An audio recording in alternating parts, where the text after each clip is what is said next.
Amara Whitfield learned she was being divorced at a table set for 8, inside Lark and Laurel, a candlelit Buckhead restaurant where humiliation arrived quietly and everyone pretended not to stare. The room was built for people who understood money as atmosphere: white tablecloths, crystal glasses, waiters who vanished before anyone could ask. Amara had spent years learning how wealthy rooms disguised cruelty as manners. She noticed every face. Graham rose with a wineglass in his hand, blond, polished, and almost gentle. Amara sat beside him in black silk, already sensing that his smile had been rehearsed for an audience. His wedding ring was already gone, though he had not yet said why. Elise sat across from Amara, cream dress glowing in the candlelight, her hand hidden under the table like a secret waiting to be promoted. The detail stayed with her. Then he said the marriage was ending. Elise lowered her eyes across the table, performing sorrow, while Amara held herself still, refusing to become the scene they expected.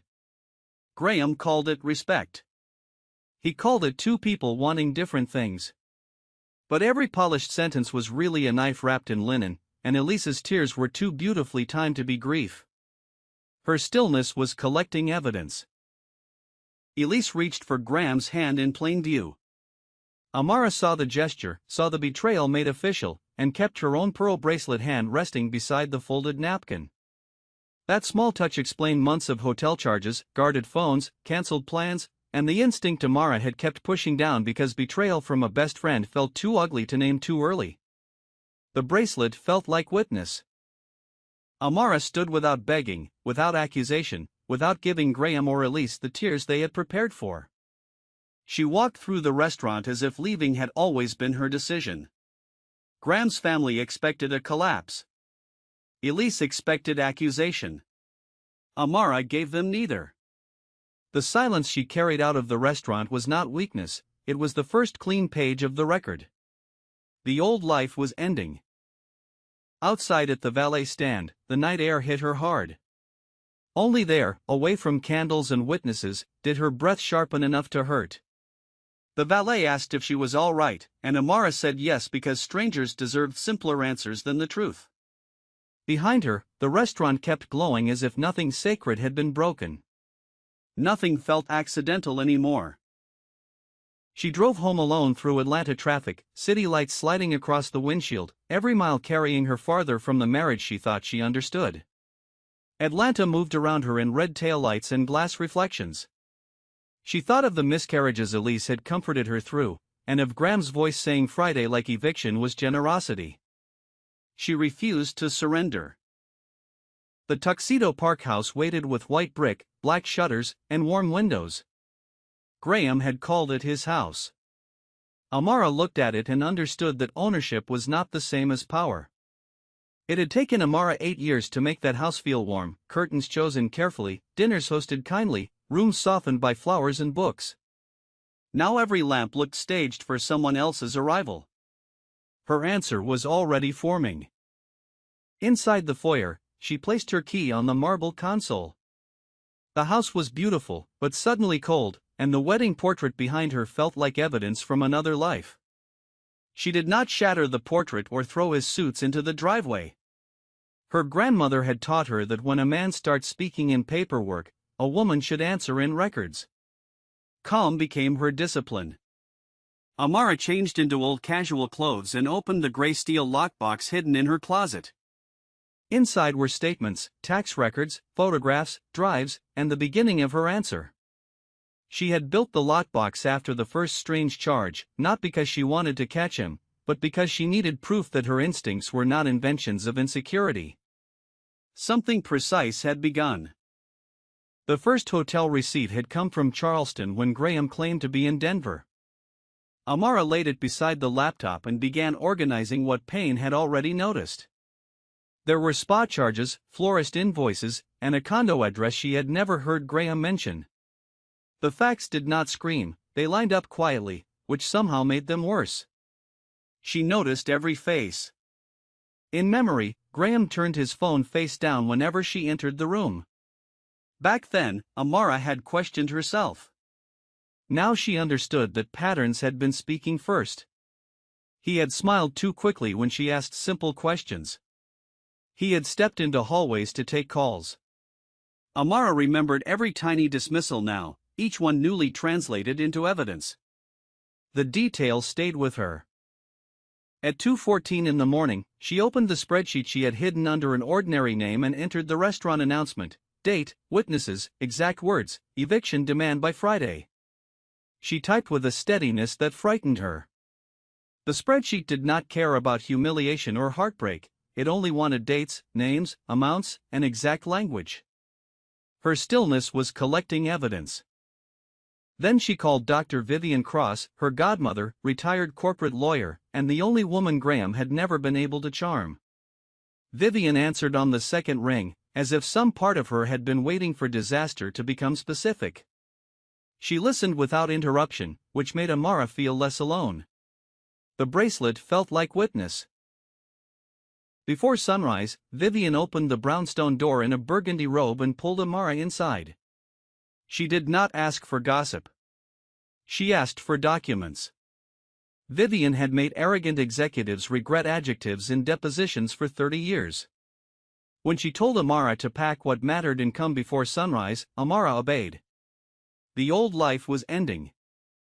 For 2 days, Vivian's dining room became a war room. Receipts became timelines, timelines became patterns, and patterns became the shape of a betrayal too organized to ignore. Vivian taped categories to the table: communications, financials, calendar, movements. Amara learned that grief could sit beside a calculator and become strategy by noon. Nothing felt accidental anymore.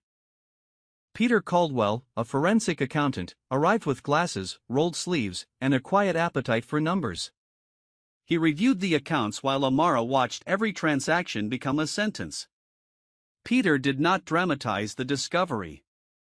He simply asked for statements, opened spreadsheets, and followed the money with the patience of someone who knew greed always leaves fingerprints.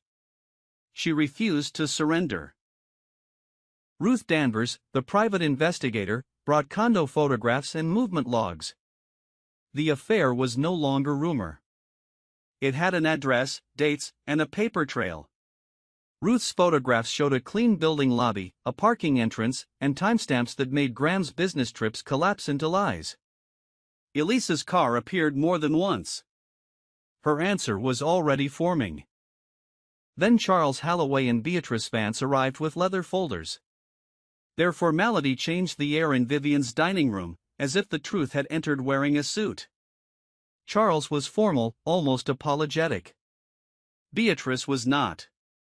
She looked at Amara as if measuring whether she was ready for the kind of truth that changes a woman's legal size. Calm became her discipline. The transfers led to Elise Mercer Consulting. $742,000 had moved through fake retainers and event fees, turning Amara's marriage into a funding source for the affair. The invoices were bland enough to hide in plain sight: brand strategy, event consulting, advisory support. Their dullness had been the disguise. Their repetition was the confession. Something precise had begun. When Graham texted that she was embarrassing herself, Amara did not answer.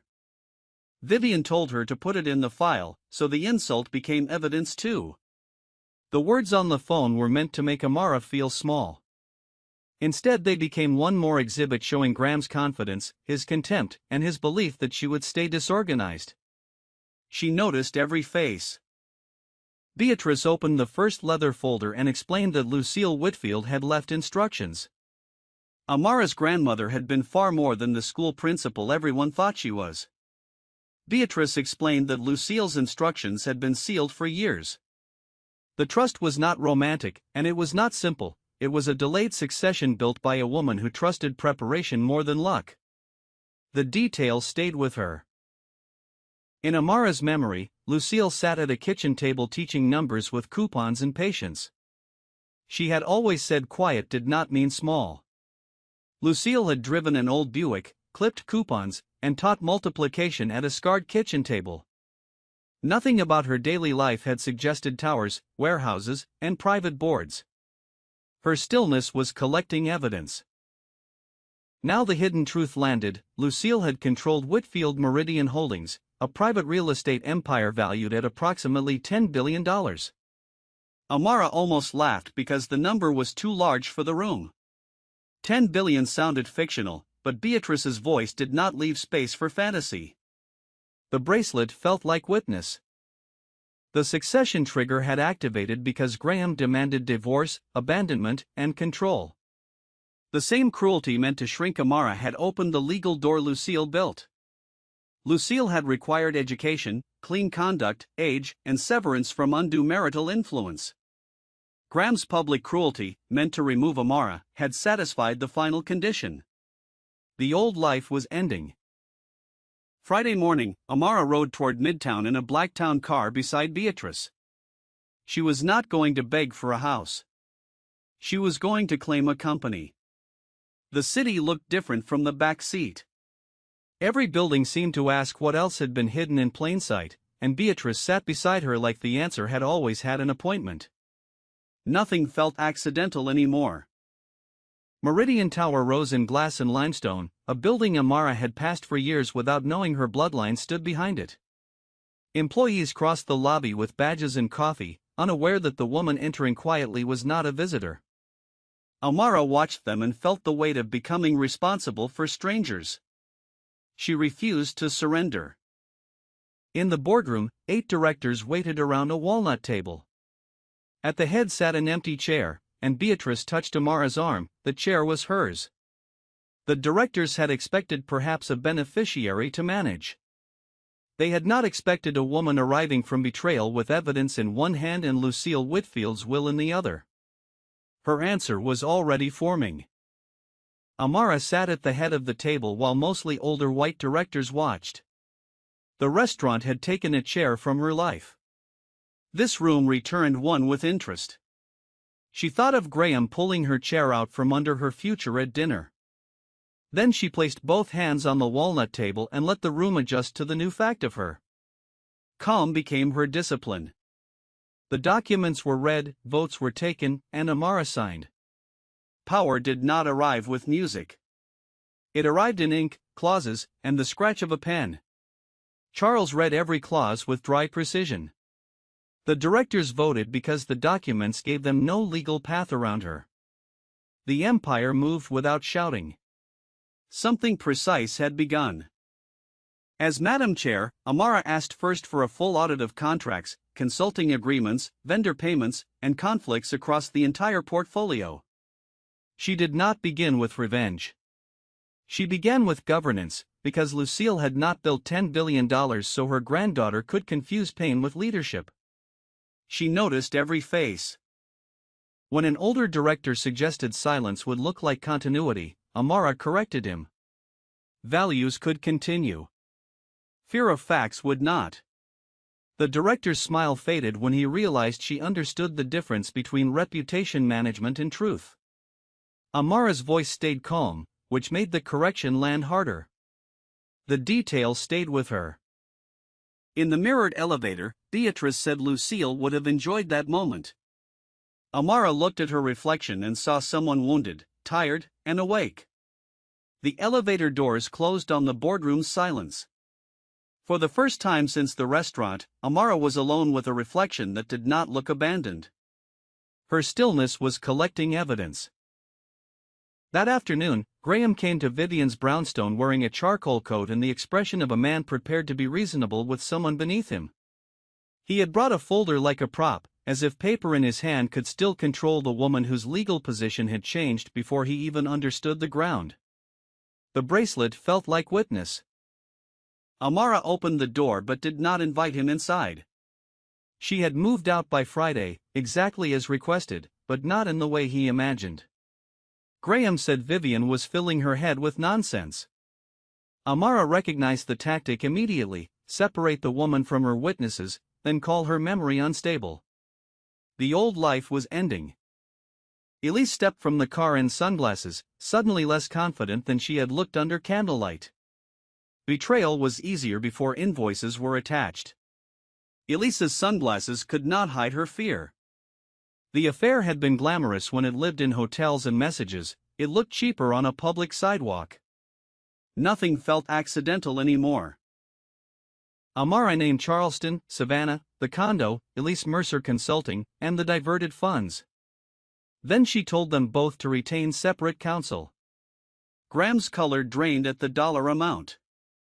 Elise opened her mouth and closed it. For once, both people who had rewritten Amara's life had no lines prepared.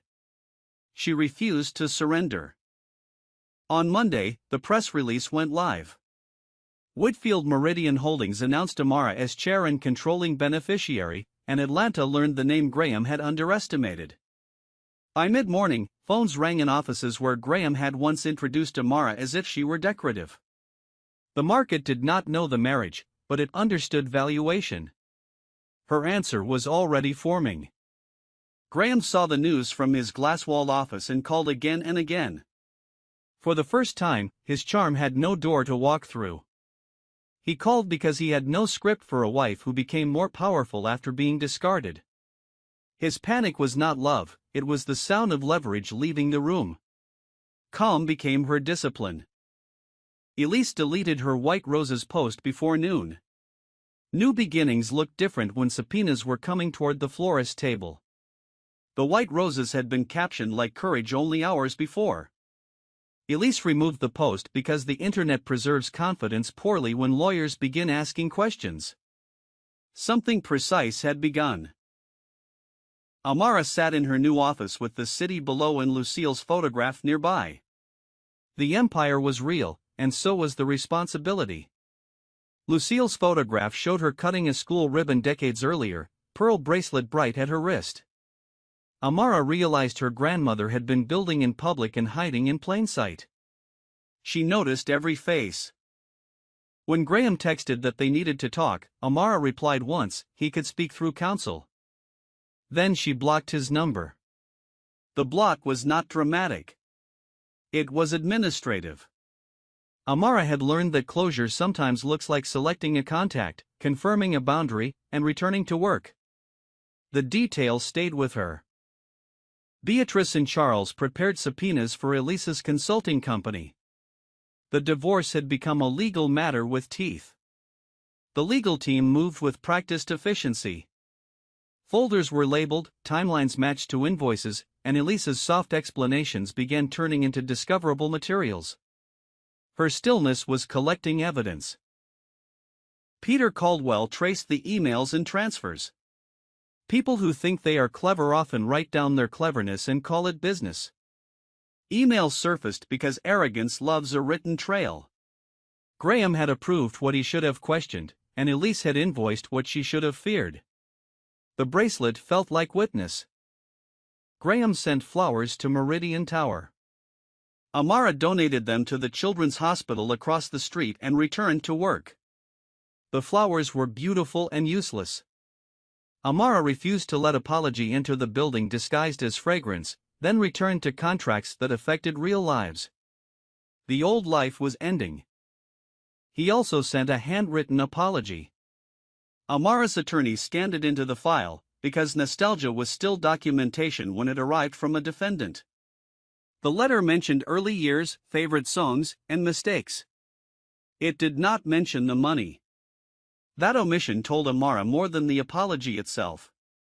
Nothing felt accidental anymore. At charity events, old friends whispered and recalculated.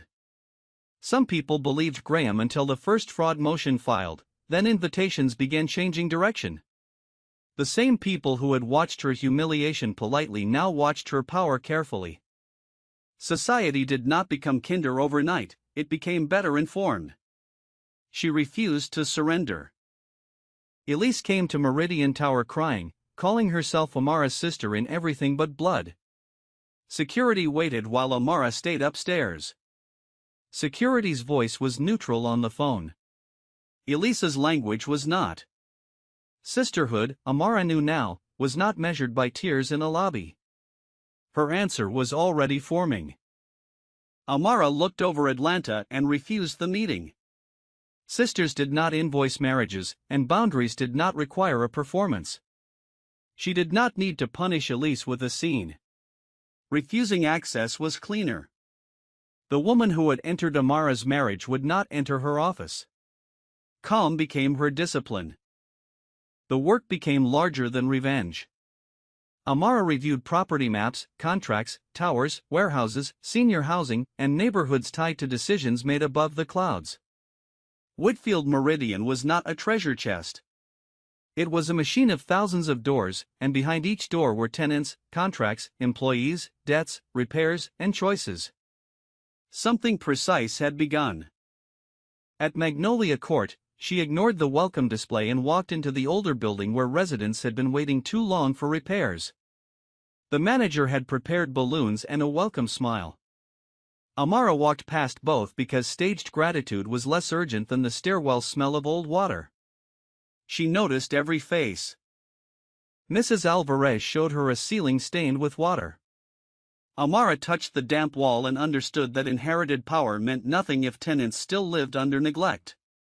Mrs. Alvarez had called 6 times. Each call had disappeared into the company's polite delay. Amara felt the dampness under her fingers and understood what neglect cost. The details stayed with her. By Friday, the repair backlog was funded. Crews arrived, elevators were addressed, ceilings were opened, and residents watched the company finally move. No press release repaired the ceiling. Contractors did.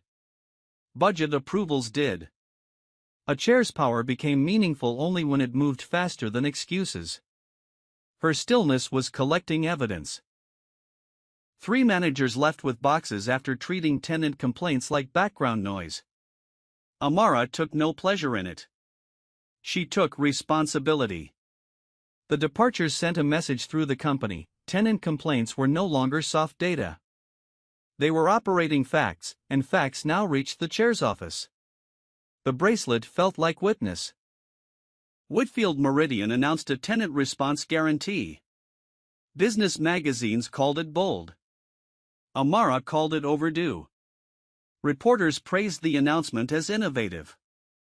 Amara knew there was nothing innovative about answering people who lived in your buildings. It was only new to those who had avoided listening. The old life was ending. In the strategy room, the empire spread across screens: retail plazas, housing, medical offices, logistics parks, and downtown lots where choices shaped lives. Lucille's empire touched cities in ways Amara had never imagined. Warehouses fed jobs, clinics served patients, apartments held families, and every line item carried consequence. Nothing felt accidental anymore. Martin Colby presented a profitable plan to convert older apartments into luxury short-term rentals. His slides were beautiful. His omission was louder. Martin used the word repositioning as if people were furniture. The profit projection was elegant, but the absence of residents from the presentation told Amara where to press. She refused to surrender. Amara asked how many families lived there. Martin hesitated, and the boardroom learned that she expected people to be counted before profits were celebrated. A pen clicked somewhere down the table. Martin smiled too patiently. Amara had seen that smile before from men who mistook questions for inexperience. Her answer was already forming. The displacement analysis revealed teachers, elders, a nurse, a night shift father, and a grandmother raising children. The old company would have called them units. Each profile turned a number into a life. Amara read about work schedules, medical needs, grandchildren, fixed incomes, and the delicate geography of staying housed. Calm became her discipline. Amara approved phased renovations, rent protections, right-to-return agreements, and a community equity fund. The return decreased, but the integrity increased. Some directors worried about precedent. Amara worried about purpose. The company could still profit, but it would no longer pretend displacement was an accounting footnote. Something precise had begun. Martin resigned, saying the company had become sentimental. Amara let him leave with the clean silence she reserved for men who confused conscience with weakness. His resignation letter was polished and resentful. Amara accepted it without commentary because some departures are not losses, they are alignments correcting themselves. She noticed every face. She replaced him with a housing leader who understood mixed income development, community trust, and the difference between sentiment and strategy. The replacement asked better questions on the first day than Martin had asked in a year. That alone told Amara the company had been tolerating the wrong confidence. The details stayed with her. When Graham sent a message from a new number, Amara saved it to a folder labeled Aftershocks. Disrespect was useful when remembered accurately. The message said she was changing things she did not understand. Amara saved it because one day she might need to remember exactly how threatened entitlement sounded. Her stillness was collecting evidence. Beatrice later found Lucille's old letters in the trust archive, tied with blue ribbon and waiting for a future Amara. The archive smelled of paper, dust, and old decisions. Beatrice handed over the bundle gently, as if the letters weighed more than the folders around them. The bracelet felt like witness.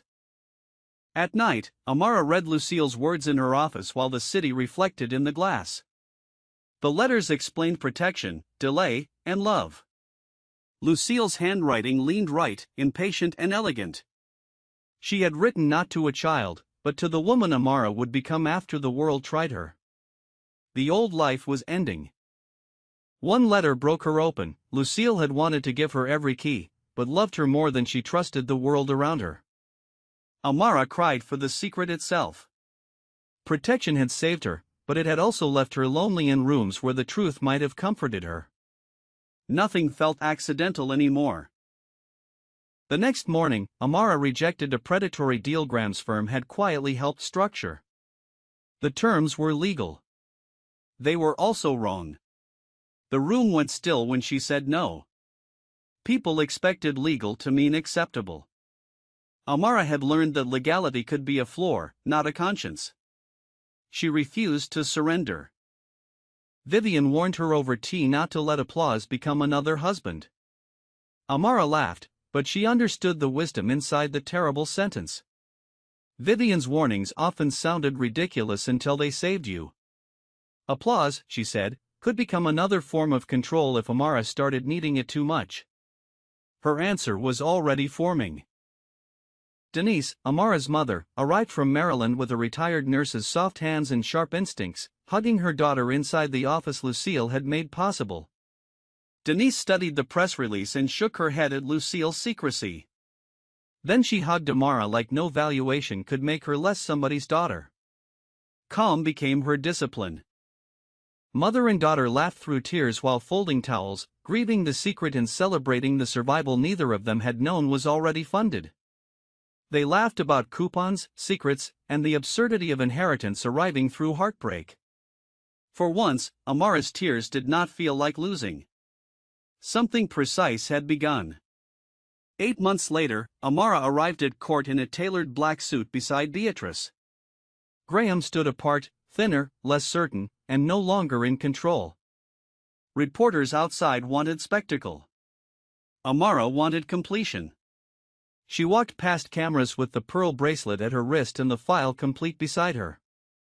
She noticed every face. Inside the courtroom, the final divorce hearing was quiet. Elise did not attend, and Graham's regret arrived too late to change the record. The judge's questions were ordinary, which made the end feel stranger. A marriage that had once filled rooms now reduced itself to legal language. The details stayed with her. The settlement was read.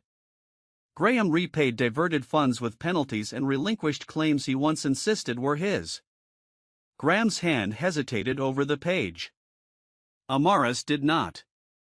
She had already grieved the man he pretended to be. Her stillness was collecting evidence. The Tuxedo Park house was sold. Amara directed her share into a housing legal aid fund named for Lucille. The house had been used as a weapon, so Amara turned it into protection for others. Lucille's name would help women who needed lawyers more than sympathy. The bracelet felt like witness. On the courthouse steps, reporters asked if she felt vindicated. Amara said she felt free, because vindication was too small for what she intended to build. She did not say she was healed. She said she was free, and freedom was honest enough for the steps, the cameras, and herself. The old life was ending. That evening, she returned alone to the empty Tuxedo Park dining room, where pale squares marked the missing wedding portraits. The rooms echoed without furniture. Memories came anyway, Elise choosing curtains, Graham laughing in the doorway, winter mornings, losses, reconciliations, and lies. Nothing felt accidental anymore. She placed the key on the floor. Some endings did not need shouting. Some only needed a hand letting go. Betrayal did not erase every real moment. That was part of its cruelty. Amara let the key touch the floor and stopped arguing with the past. She refused to surrender.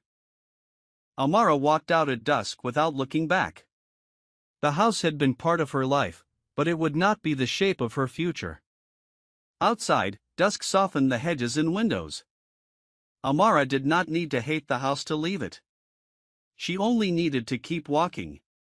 Her answer was already forming.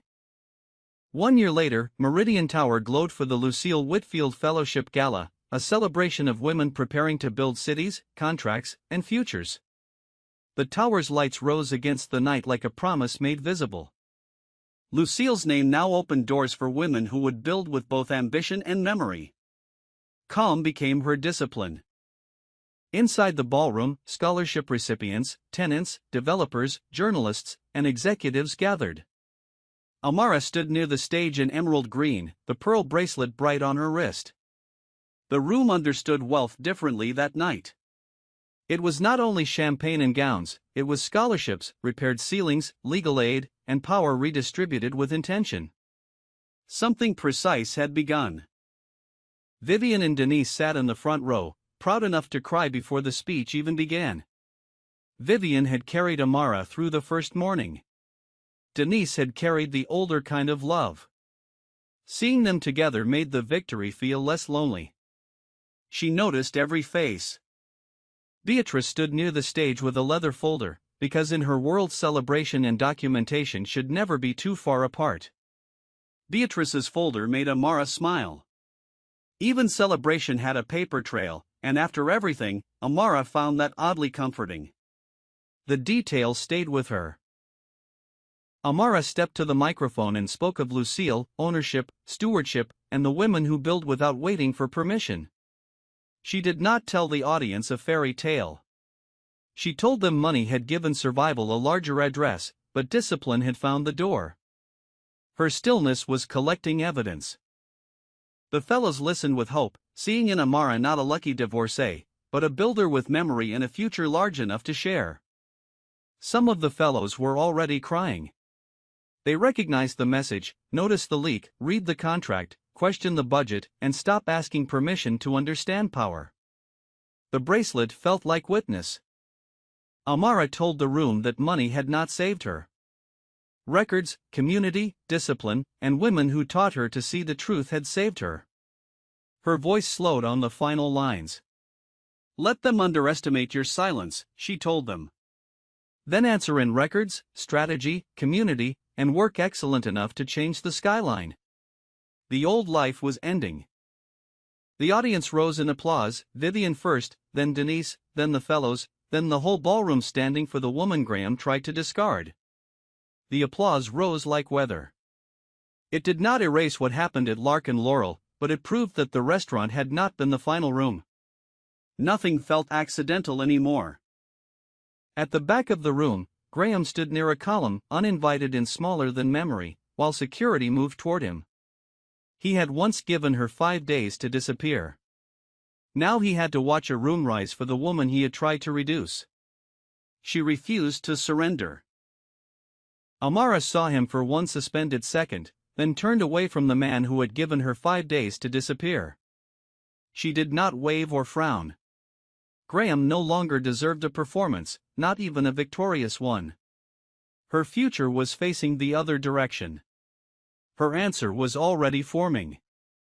On the terrace after the gala, Vivian asked if seeing him had hurt. Amara admitted it had, but only because the years once mattered. Vivian reminded her that years can mean something even when they end badly. They had been years of becoming, and becoming was not nothing. Calm became her discipline. At sunrise, Amara sat again at the head of the boardroom table. Her marriage had ended at a table set for 8, but this chair was already hers. The city glowed beyond the glass. Somewhere below, tenants slept under repaired ceilings, students opened fellowship letters, and Lucille's quiet empire kept becoming Amara's visible work. Something precise had begun.